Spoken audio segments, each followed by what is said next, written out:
Aujourd'hui, on va comment se faire un dodge and burn avec les courbes dans Photoshop.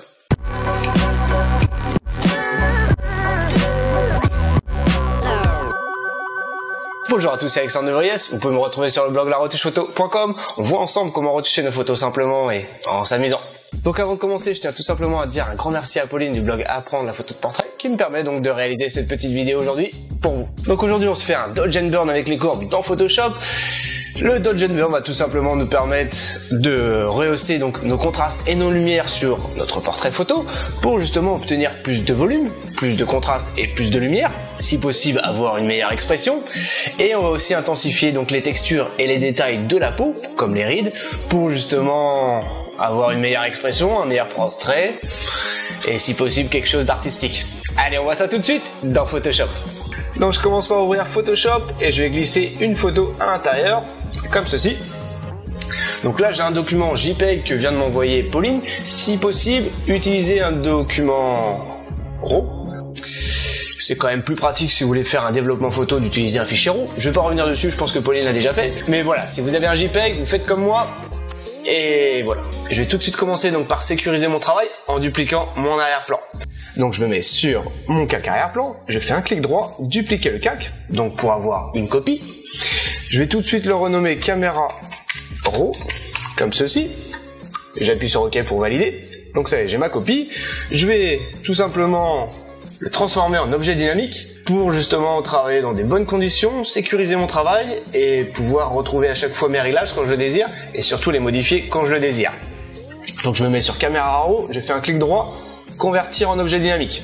Donc là il y a un petit logo qui vient d'apparaître sur mon calque, ce qui m'indique que j'ai un objet dynamique.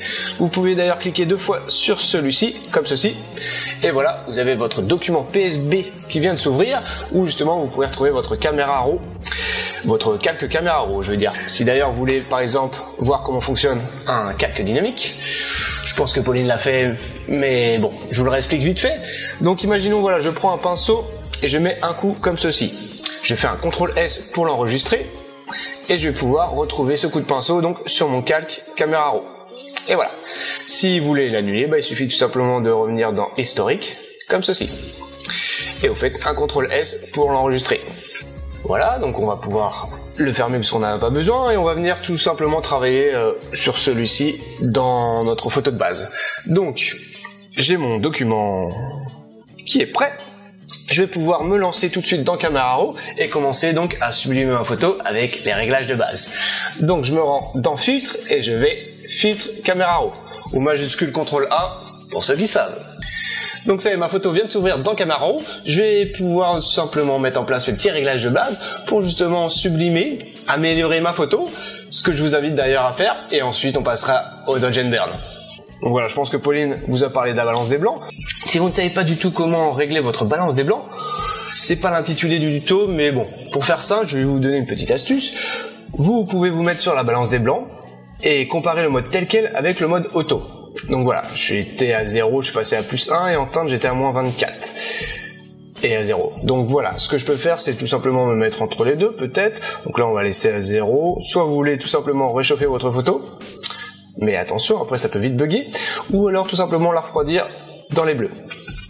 Donc là je vais rester à 0, et pareil dans les teintes, on réchauffe dans les verts, on refroidit dans les magentas. Pour le tuto, je vais tout simplement ne pas y toucher, parce que je vise un noir et blanc. Alors pour l'exposition, moi ce que j'aime bien faire, c'est tout simplement commencer par sous-exposer ma photo, voilà, comme ceci. Ça me permet de préparer la suite. C'est personnel, donc là, essayez d'envoyer vos propres réglages et voir ce que vous pouvez donc mettre en place pour justement sublimer votre photo et bien commencer. Donc ensuite, les contrastes. Moi, j'aime bien les photos bien contrastées. Pour l'instant, je vais pas y toucher parce que justement, je vais voir ce que je peux mettre en place comme ton foncé, comme contraste, avant de toucher au contraste. Donc les tons clairs, je vais tout simplement pour habitude me mettre à -100, ce qui me permet donc de récupérer des informations dans les tons clairs. Je vais faire la même chose donc dans les tons foncés pour récupérer des informations voilà, dans les zones bien contrastées. Je pense que sur une valeur à 60, on est plutôt pas mal. Donc dans les blancs, donc les blancs c'est pas mal, ça va pouvoir nous permettre de apporter un peu plus de peps à nos blancs dans notre photo. Donc je vais utiliser le petit raccourci Alt et clic gauche, voilà comme ceci, pour justement me permettre de savoir quand est-ce que j'aborde mes premiers pixels blancs purs. Donc là, c'est les pixels bleus qui deviennent blancs. Je vais tout simplement réduire comme ceci jusqu'à chercher la page noire. Voilà. Sur une valeur à plus 25, on est plutôt pas mal. Allez, 30. Je pense qu'on est bien. J'appuie sur Alt vite fait pour contrôler. Allez, on va descendre un petit peu. Voilà, plus 28. Je vais faire maintenant exactement les choses dans les noirs. Donc clic gauche et Alt en même temps. Et voilà, je cherche mes premiers pixels. Donc là, c'est les bleus, très bien. Les pixels noirs. Je réduis. Comme ceci, on est plutôt pas mal. Je vérifie avec Alt et clic gauche. Il n'y a aucun pixel. Ok. Je redescends. Et voilà. Sur plus 10, moins 10, pardon. On est pas mal. Ensuite, on va apporter un peu plus de définition avec la clarté. Donc la clarté, en fait, apporte plus de définition sur les pixels noirs et les pixels blancs. En quelque sorte, on les accentue, ce qui donne l'illusion d'apporter plus de définition. Mais attention, vous pouvez vite apporter des petits bugs, des petites aberrations sur ce réglage-là. Donc essayez d'y aller mollo. Donc sur la clarté, je vais tout simplement envoyer une petite valeur. Bon, elle est quand même plutôt pas mal. Allez, on va se mettre dans un premier temps à 35. J'aime pas trop ce réglage, mais bon, pour ce style de tuto, de technique, ça peut être pas mal quand même de redéfinir un petit peu plus la photo. J'apporte plus de vibrance sur une valeur positive, comme ceci. On va se mettre à plus 10. Et en saturation, on va tout simplement pas y toucher pour le moment, parce que on va faire ça autrement. Donc maintenant, ce qu'on va essayer de faire, c'est tout simplement basculer notre photo, notre image, en nuance de gris, donc pour avoir un noir et blanc. Mais au lieu de désaturer bêtement comme ceci sa photo, on va faire ça autrement. Donc je fais un CTRL Z et je vais me rendre tout simplement dans TSI niveau de gris. On va tout simplement cliquer sur la petite case, voilà, pour basculer notre photo en nuance de gris, en noir et blanc. Donc là, ce qu'on peut faire maintenant, c'est sur chacune de nos couleurs, voir si on peut apporter plus de luminosité ou plus de contraste, ce qui permet donc de foncer ou d'éclaircir certaines couleurs, ce qui peut donc nous permettre d'améliorer la lecture. Allez, on voit ça tout de suite. Donc, pareil, dans les rouges, je suis à moins 11, on va peut-être apporter comme ceci plus de luminosité, voilà. Donc, on va peut-être descendre, on était à moins 11, allez, peut-être à moins 8 comme ceci. On voit ce que ça donne avec les oranges. Pas mal du tout. On va juste redescendre comme ceci, histoire de garder quelque chose de cohérent et d'avoir des belles transitions dans nos couleurs. Et je pense qu'on va se mettre à moins 15. Allez, moins 17. On regarde ce que ça donne dans les jaunes. Donc là, ça se passe plus sur le mur en arrière-plan. Donc évitez de faire des choses comme ça, parce que si vous zoomez, vous avez des choses bizarres dans les transitions, c'est pas très très joli. Donc pour zoomer, tout simplement, vous faites un clic gauche, et dézoomer, vous faites Alt, donc le petit moins apparaît, et clic gauche sur la souris. Voilà. Vous pouvez bien entendu zoomer avec Alt et la molette avant. Voilà, vous restez appuyé. Donc essayez par vous-même et essayez de voir justement comment vous pouvez bouger certaines couleurs pour essayer d'apporter un plus. On va tester certaines couleurs. Bon là, le vert, il n'y en a pas beaucoup. Pareil, dans le turquoise, c'est très léger. On va se mettre comme ceci sur une valeur à moins 3. Bon, je réajuste mes valeurs. Voilà, on va regarder ce que ça donne dans les bleus. Donc voilà, on va peut-être légèrement, voilà, plus 15, c'est plutôt pas mal. Allez, en violet, donc on n'a pas grand chose, mais ça peut être intéressant quand même d'apporter plus de luminosité. Voilà, et pareil dans les magentas, ça se passe essentiellement sur la porte en arrière-plan. Et le nez, donc je pense que c'est les petits vaisseaux sanguins. Voilà, donc bon, on réduit un petit peu et on va tout simplement laisser ça comme ça. On peut peut-être passer à la suite et voir ce qui se passe dans la courbe des tonalités. Donc on va commencer par le réglage paramétrique. On va peut-être apporter plus de luminosité comme ceci sur une valeur à plus 20. Dans les teintes claires, allez, très léger, je pense qu'on va se mettre à 8. Teintes sombres, ça va se passer de l'autre côté, voilà. Allez, on se met à moins 8. Comme ceci, puis sur un ton foncé, pardon, on va se mettre pareil à moins 20. Voilà, donc là aussi, oups, allez, j'ai dit moins 20, c'est qui le papa, moins 20. Voilà, donc ce que vous pouvez remarquer, c'est tout simplement que j'ai créé une courbe en S, donc mes tons moyens se trouvent au milieu, soit sur une valeur à 128 sur un histogramme, Et puis voilà, vous avez les noirs à gauche et les blancs à droite. La valeur 0 représente le noir et la valeur 255 le blanc. 256. Allez, on passe à la suite et je vais peut-être revenir voilà sur la courbe point. Donc pareil, là on retrouve aussi la courbe avec mes différentes couches, rouge, verte et bleue. Je vais juste rester sur la couche RVB, voir si je peux pas vite fait, voilà les tons moyens, les descendre un petit peu. Bon, voilà, c'est plutôt pas mal. Je vais juste passer à la netteté. Moi je vais faire plutôt rapide parce que c'est pas trop l'intitulé du tuto et que j'aimerais bien passer très vite à la suite pour vous montrer le Dodge and Burn. Donc en rayon je vais aller me mettre sur 1,2. En détail on va se mettre à 58 et en masquage on va faire un petit clic, voilà, Alt et clic gauche comme ceci, ce qui me permet donc de masquer vite fait le grain sur les zones noires, voilà. Et donc voilà, une fois que vous êtes satisfait, vous pouvez revenir dans les réglages de base et bouger un petit peu si vous avez des choses à bouger. Mais si vous êtes comme moi, chaud patate et vous voulez passer à la suite, bah vous faites tout simplement OK. Et voilà, on retrouve tout simplement notre filtre caméra raw. Donc on peut décocher l'œil juste ici. Il a été appliqué donc sur notre filtre dynamique. On peut donc le retrouver à chaque fois si on veut faire donc une petite modification. On a juste à cliquer 2 fois comme ceci sur filtre caméra raw. Et on retrouve donc les derniers réglages dans le module caméra raw. C'est l'avantage des objets dynamiques. On fait donc annuler et on va donc pouvoir à la suite et enfin commencer notre effet Dodge and Burn. Donc je renomme tout simplement mon calque 0 pour être plus organisé en cliquant 2 fois et je vais tout simplement le renommer portrait homme. Donc si je savais écrire, ce serait mieux.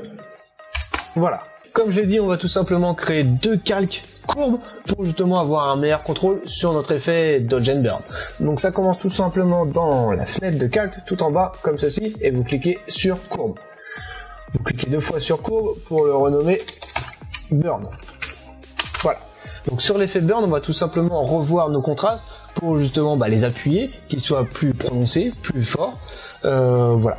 Donc sur mon calque de réglage, je retrouve mon outil courbe. Je vais tout simplement ici dans l'histogramme donc de ma courbe descendre comme ceci mes gris moyens. Je peux descendre. Donc vous pouvez retrouver vos petites valeurs ici. En entrée on va rester donc à 128, c'est-à-dire nos gris moyens sur notre histogramme. Et on va se mettre sur une sortie à 100. Voilà. Et je vais me mettre sur mon calque de réglage burn et cette fois-ci je vais l'inverser. Donc je vais dans image réglage et on va le mettre donc en négatif. Comme vous le savez, donc sur les masques dans Photoshop, ce que vous remplissez en blanc, donc vous le faites apparaître, et ce que vous remplissez en noir, vous le faites disparaître donc sur votre calque. Donc là, l'effet est totalement visible puisqu'il est en blanc. Je vais donc le passer en négatif, comme ceci. Et voilà, on a fait totalement disparaître notre effet burn. On va maintenant le faire réapparaître avec un pinceau blanc. Donc on repeint en blanc pour faire réapparaître des informations sur notre masque. Mais on va quand même baisser le flux, c'est-à-dire en fait l'opacité, mais c'est un peu différent, je vous expliquerai ça dans une autre vidéo. Donc je prends mon petit pinceau raccourci B sur le clavier et je me mets dans mon flux avec une valeur à 4%. Je prends une forme douce avec une dureté voilà à 0%. Vous pouvez revoir l'épaisseur juste ici ou alors tout simplement avec le raccourci Alt et clic droit de la souris. Je reste appuyé sur Alt, la pipette apparaît et je fais clic droit comme ceci, je laisse glisser donc ma souris sur un axe horizontal. Si vous voulez revoir votre dureté, ça se passe ici. Donc la dureté voilà à 0% ou alors cette fois c'est Alt et clic droit mais sur un axe vertical. Et voilà, vous avez votre dureté qui change. Vertical pour la dureté et horizontal donc pour le diamètre. Une fois que vous êtes satisfait, vous lâchez et on va donc pouvoir commencer à revoir nos contrastes pour accentuer donc l'expression du visage. Donc voilà, on a une personne plus âgée, on va simplement appuyer ses rides pour justement avoir une belle expression et améliorer la lecture. Si vous voulez vous déplacer aussi rapidement à partir d'un zoom, ça se passe avec Alt et clic droit de la souris. Comme ceci. Donc voilà, vous restez sur une valeur à 20% dans votre navigation pour justement avoir la totalité donc de votre photo. Et ce qu'on va faire donc sur notre effet burn, c'est travailler sur nos noirs pour justement les appuyer. Donc ce que je vais faire, c'est tout simplement observer ma photo, essayer de la comprendre, voir un peu ce qui se passe. Et donc voilà, il y a une petite casquette, il y a moyen d'avoir de belles expressions en accentuant les rides. Le gilet, on peut peut-être appuyer aussi un petit peu dessus. Mais voilà, si je zoome, je me rends compte que Ma mise au point a été faite seulement sur le visage. On peut d'ailleurs voir que la barbe est plus ou moins floue sur les extrémités, et ainsi que le gilet. Donc je vais seulement appuyer sur les zones où ma mise au point a été faite. J'ai pas envie de donner plus de définition, plus de caractère à ma photo sur les zones floutées. Donc voilà, c'est personnel, mais voilà, essayez de vous focaliser donc sur les informations de votre photo et voir sur quoi vous pouvez travailler et ce que vous laissez vide. J'ai mon petit pinceau, j'ai ma couleur blanche, vous pouvez rapidement changer les couleurs juste ici, voilà, ou alors avec le raccourci X sur le clavier. La couleur du premier plan passe au deuxième plan. Donc nous, on a besoin de notre couleur blanche. Alt et clic droit de la souris, je revois ma taille comme ceci. Et je vais tout simplement commencer sur la casquette. Donc faire de haut en bas, gauche à droite. Donc je sais pas vous, mais vous pouvez faire ça bien entendu à la souris. Mais moi, je vais faire ça à la tablette graphique pour justement aller le plus vite possible et être le plus adroit possible. Je me mets tout simplement sur mon bonnet et je regarde un peu les zones qui sont fortes. Donc voilà, je vais commencer à appuyer et à mettre des petits coups de pinceau comme ceci. Voilà. On peut d'ailleurs cliquer pour voir l'impact comme ceci sur l'œil. Voilà, donc c'est très très léger, hein, comme je vous l'ai dit. On va rester sur quelque chose de soft, qu'on pourra de toute manière accentuer si on le désire par la suite.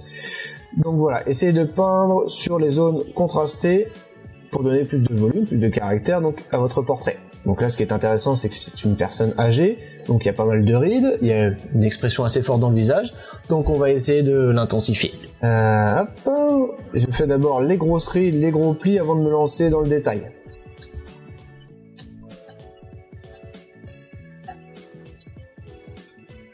Voilà, bon la barbe c'est un peu compliqué, hein, comme vous vous doutez, je vais pas me faire chaque poil, donc je vais décider d'appuyer très très rapidement.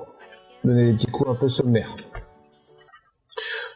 Si vous pouvez rester 6 heures ou au moins 3 heures sur votre photo, je vois déjà les professionnels me dire ah c'est fait à la truelle, mais bon voilà, c'est juste pour vous montrer la technique et vous montrer ce qu'on doit faire pour mettre en place un dodge and burn. Donc je repère un peu mes gris moyens, mes gris foncés. Je viendrai travailler donc dans un deuxième temps sur mes pixels blancs sur un autre calque des réglages Dodge. Si vous voulez savoir un peu où vous en êtes sur votre masque, vous faites tout simplement un Alt comme ceci, vous faites clic droit de la souris sur votre masque, et voilà. Donc là vous lâchez bien entendu, vous avez votre masque qui s'affiche, vous faites tout simplement Alt et clic gauche dessus, voilà, pour faire afficher votre photo. On va zoomer pour aller travailler un peu les plis.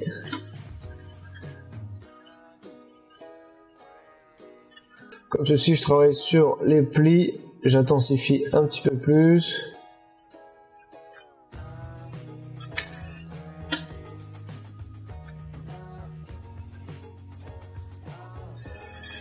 On va regarder un peu ce que ça donne en dézoomant.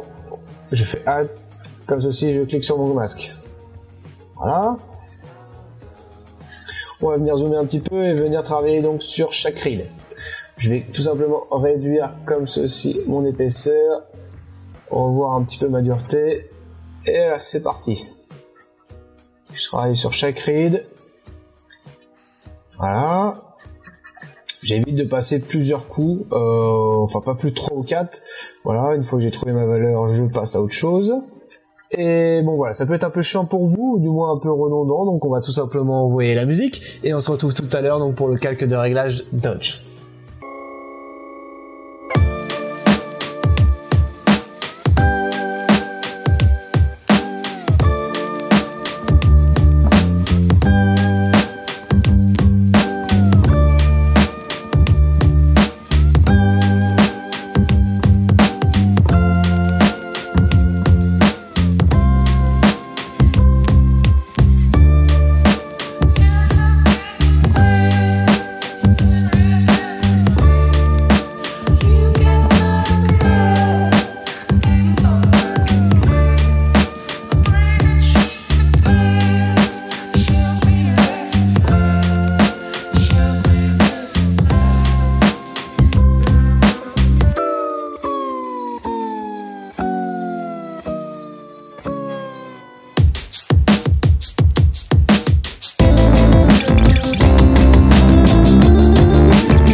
j'ai fini mon petit calque de réglage blanc, je vais peut-être pouvoir passer maintenant au calque de réglage Dodge. Donc je fais exactement la même chose, je me rends dans ma fenêtre de calque comme ceci, et je fais un calque de réglage courbe, que je clique 2 fois pour renommer, voilà, Dodge, et cette fois-ci donc on va monter nos grilles moyens, comme ceci, je regarde dans mes réglages, et je vais me mettre, voilà, à 160, je reviens sur un 128 pour retrouver mes grilles moyens, 128, voilà, merci, j'appuie sur entrée pour valider. Donc là pareil, on va faire disparaître notre effet, donc d'ailleurs on peut décocher l'œil, voilà, donc là il a disparu. Donc je me mets sur mon masque avec le petit encadré blanc, voilà, qui m'assure donc que je suis sur mon masque. Et voilà, je vais tout simplement faire édition, remplir donc en noir, comme ceci. Donc voilà, on a fait disparaître totalement notre effet. Donc là il y a un petit masque d'écrêtage qui vient de se créer, j'en ai pas besoin. Voilà. Donc je vais me mettre sur mon effet Dodge, reprendre mon petit pinceau, et voilà, on va revoir l'opacité sur une valeur à 60 et un flux à 4%. Voilà, je reste sur une dureté à 25%, c'est bien.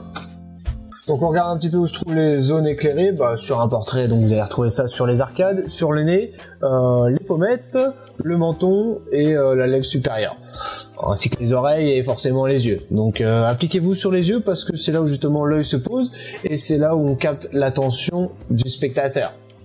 Donc appliquez-vous et voilà, essayez de révéler un maximum de lumière pour intéresser le maximum le lecteur. Et voilà, sublimez la lecture. Donc voilà, j'ai mon petit pinceau, raccourci B sur clavier, j'appuie sur majuscule pour faire afficher le diamètre de mon pinceau, voilà. Et on peut se lancer, je me mets sur mon blanc, et voilà, je vais commencer à peindre mes petites zones blanches. Enfin, petites zones à éclairer. Donc là, je vais pas me faire chier à faire chaque pièce, hein. Faites-le si vous pouvez. Moi j'ai pas trop de temps, donc je passe juste un petit coup comme ceci, très léger. Donc là il y a des points de lumière, on va accentuer tout ça, et c'est, voilà, histoire d'avoir des yeux bien bleus, bien vitreux, avec un maximum de lumière, et surtout de détails. Voilà. J'intensifie l'iris. Là aussi le petit liquide dans les yeux. J'ai des points de lumière, voilà, au niveau des paupières. Donc là cette fois-ci on s'applique sur le haut du ride, donc voilà, sur le pli. On voit facilement la taille comme ceci. Donc là je peux pas utiliser mon raccourci parce que j'ai un petit souci avec mon plugin. Voilà, on voit aussi encore une fois la taille. On peut même dézoomer un petit peu, voilà. Là c'est bien trop petit et même un peu trop fort. Hop, on voit la taille comme ceci. Vous voyez bien quand même que j'éclaircis mes pixels blancs, je fais réapparaître donc mon calque de réglage courbe. Donc voilà, essayez de passer un petit coup vite fait sur les poils pour justement, voilà, donner plus de lumière, limite créer un petit effet blur. Bon, c'est plutôt pas mal. Sur les cheveux, moi j'aime assez. C'est tout ce qui est poils, ça peut être pas mal quand même. Pareil, on va essayer de donner quelques petits coups sur les plis pour donner plus de relief aux vêtements. Donc pareil, je me focalise sur les gris clairs et les pixels blancs. Voilà, on peut même appuyer un petit peu la laine là aussi, ça peut être pas mal.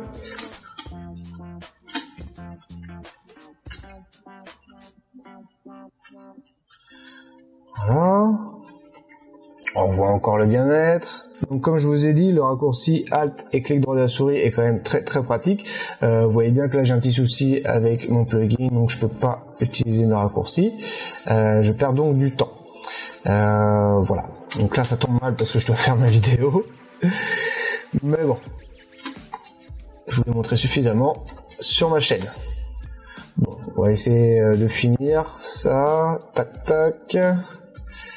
Ce qu'on peut faire aussi, c'est donner plus de lumière, par exemple en rétrécissant encore l'épaisseur, et voilà, et simuler la lumière donc comme ceci. Hop là. Pareil en dessous du nez, ce qu'on appelle la réflexion. Voilà.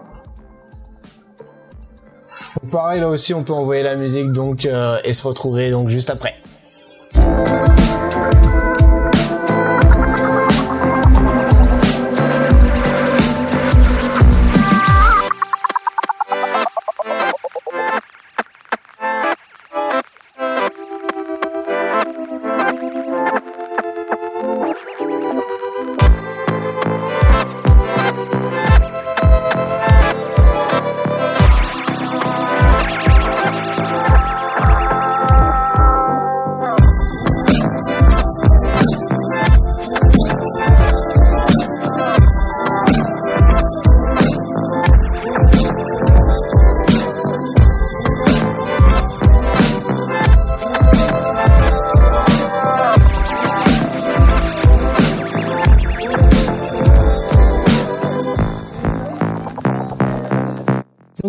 j'espère que vous avez compris à peu près comment fonctionnait le calque de réglage courbe pour l'effet Dodge and Burn.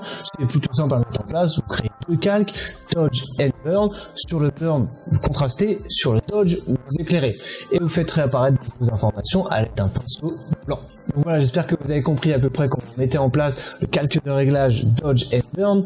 Il existe une multitude de solutions, il existe une multitude de techniques pour créer cet effet. Aujourd'hui, je vous en ai montré une. J'en ai montré déjà une ou deux sur mon blog et on en verra encore plein d'autres. J'en ai d'autres en réserve. Donc on va juste essayer d'aller un petit peu plus loin et de revoir un petit peu la qualité pour justement contraster encore un petit peu et avoir plein de textures sur notre regard, sur notre visage. Donc là, ce qu'on va faire, c'est tout simplement dupliquer notre calque portrait homme. Donc, je fais un CTRL J ou alors clic droit, dupliquer le calque. Si je le trouve, voilà, dupliquer le calque comme ceci. Portrait homme, on va simplement le renommer passe haut. Voilà. Je vais le glisser sur le haut de la pile comme ceci. Faire un clic droit pour supprimer le masque. Voilà, j'en ai pas besoin. Comme ceci. Effacer les filtres, voilà, très bien. Donc là, je retrouve mon objet dynamique. Je vais faire un clic droit pour faire pixeliser les calques. Je n'ai pas besoin de mon objet dynamique. Et je vais tout simplement me rendre dans filtre, divers, comme ceci, et cliquer sur passe haut. Donc là, j'ai ma passe haut qui vient de se créer. Cette passe haut va tout simplement nous permettre de revoir la netteté, d'accentuer les contrastes, c'est-à-dire les pixels noirs et les pixels blancs de notre photo. Donc, je vais me mettre sur une valeur... je pense que je vais mettre cette fois-ci sur une valeur plutôt forte, mais pas trop non plus. Je pense que sur une valeur à 50, on est plutôt pas mal. Voilà. Donc là, ce que vous voyez, c'est une sorte de halo tout autour de mon sujet, la casquette. Donc ça, c'est pas terrible. Je vous conseille de réduire jusqu'à temps que justement ce halo se fasse moins important. Donc, flèche directionnelle du bas, et je reste appuyé. Et je regarde quand est-ce que l'effet disparaît. Donc là, on est à 35, c'est encore beaucoup trop. Je vais peut-être taper directement 20. Donc c'est pas mal. Encore un petit liseré, je vais taper 15. Donc c'est encore pas mal. Peut-être 12. Bon voilà, 12 ça devrait être pas mal. Voilà. Ce que je vais faire, c'est tout simplement changer son mode de fusion pour changer son incidence, son impact sur le calque juste en dessous. Donc pour faire apparaître mon portrait, je me mets tout simplement sur lumière tamisée. Ça c'est l'effet que je préfère pour justement atténuer un maximum mon effet. Si vous trouvez que c'est pas assez fort, je peux vous conseiller le mode incrustation. Donc là la différence est minime, moi je l'ai remarqué. On peut peut-être se rendre dans historique et cliquer voilà comme ceci. Donc voilà, c'est un peu plus fort.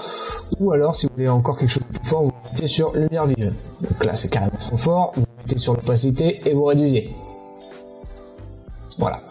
Lumière vive, je crois qu'il y a peut-être aussi lumière linéaire. Voilà. Donc là aussi, vous réduisez l'opacité parce que ça fait très très bizarre. Et ce que je vais faire, vous voyez, donc là on est sur un noir et blanc, il y a de la couleur, je le vois juste ici autour du liseré, autour de la casquette, je veux dire, autour des yeux. Donc ce que je vais faire, c'est tout simplement faire un CTRL-U, ou alors dans image, réglage, voilà, teinte, saturation, soit CTRL-U.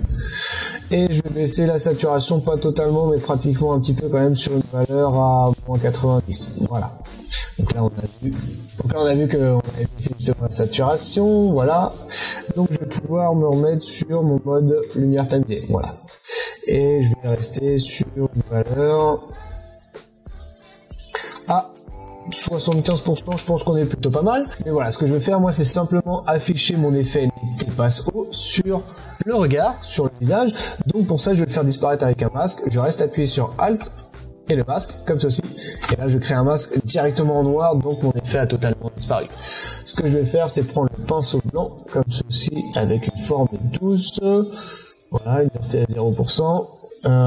J'appuie sur majuscule pour faire apparaître mon diamètre. Alt et clic droit de la souris, j'envoie ma taille. Et voilà, je m'assure d'être sur le blanc et je peins comme ceci sur mon visage. Donc là, ça mouline un petit peu forcément parce que l'image elle est grande. Donc on va juste la réduire un petit peu après. Voilà. Donc là, on va peut-être augmenter comme ceci le flux. Je me focalise seulement sur le visage. Je m'arrête plus ou moins là où il y a mon flou. D'ailleurs, je vois que mon masque a pris forme juste ici dans la fenêtre de calque. Je fais juste un CTRL Z, voilà. J'ai pas besoin du dernier coup de crayon, de dernier coup de pinceau, donc j'annule. Voilà. Je remets un petit coup sur les yeux, sur le nez. Je décoche pour voir l'impact, c'est plutôt pas mal. On peut peut-être même On va dire un petit peu à 70%. Donc voilà, j'ai fini de revoir ma netteté sur mon calque passe haut. Je vais maintenant créer donc un effet de vignettage pour recentrer un petit peu le regard. Donc je me mets sur ma fenêtre de calque comme ceci et je fais une création dégradée. Je choisis donc un noir et blanc, je fais totalement disparaître l'opacité du blanc pour seulement garder le noir comme ceci, j'appuie sur OK. Je vais en revanche choisir un style radial donc pour avoir quelque chose de circulaire, inversé pour affecter les bordures et revoir l'échelle. Je pense que sur une valeur à 150 on est pas mal. J'appuie sur OK et change son mode de fusion pour le mode produit. Donc là c'est un peu violent, on va essayer le mode incrustation, lumière tamisée. Donc je préfère lumière tamisée et je vais juste réduire donc l'opacité.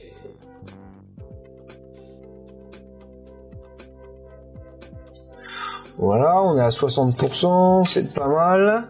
Donc là je peux rester comme ça, mais je vais peut-être revoir un petit peu mon recadrage. Donc je clique sur recadrage, comme ceci. Donc vous voyez que ma largeur s'affiche, ainsi que ma hauteur. Donc je vais peut-être rester en largeur sur du 20, quelque chose comme ça. Quand je suis satisfait, j'appuie sur Entrée pour valider. Et voilà, j'espère que vous avez compris à peu près comment créer un effet Dodge and Burn dans Photoshop. On commence donc par un premier calque de réglage Burn, où on va venir intensifier nos contrastes. Ensuite, un deuxième calque de réglage Dodge, où on va venir intensifier nos lumières. Et on travaille donc sur nos masques avec un pinceau blanc doux et un flux à 4 ou 5%, 10 si vous n'avez pas le temps, pour justement venir faire réafficher vos informations et mettre en avant ce que vous voulez mettre en avant. Donc je dis encore un grand merci à Pauline de m'avoir laissé la chance de créer donc ce petit tutoriel pour sa chaîne. Je te dis un grand merci. Vous pouvez bien entendu retrouver plus d'informations sur le blog laretouchephoto.com. Donc j'espère que vous avez aimé cette vidéo. En tout cas moi j'ai pris un grand plaisir à la créer et à la mettre en place pour vous. Donc j'espère que vous allez nous exploser la barre de like qui est juste en dessous de la vidéo et la partager avec les intéressés. Ceux qui ne sont pas intéressés, c'est pas grave, ça veut quand même les intéresser. Je vous dis donc encore un grand merci. On se retrouve la prochaine fois pour une nouvelle vidéo. Ciao et bonne retouche. Aujourd'hui, on va commencer à faire un Dodge and Burn. Il y a une mouche. Il y a une mouche, putain. Donc aujourd'hui, on va tout simplement commencer à faire un Dodge and Burn en utilisant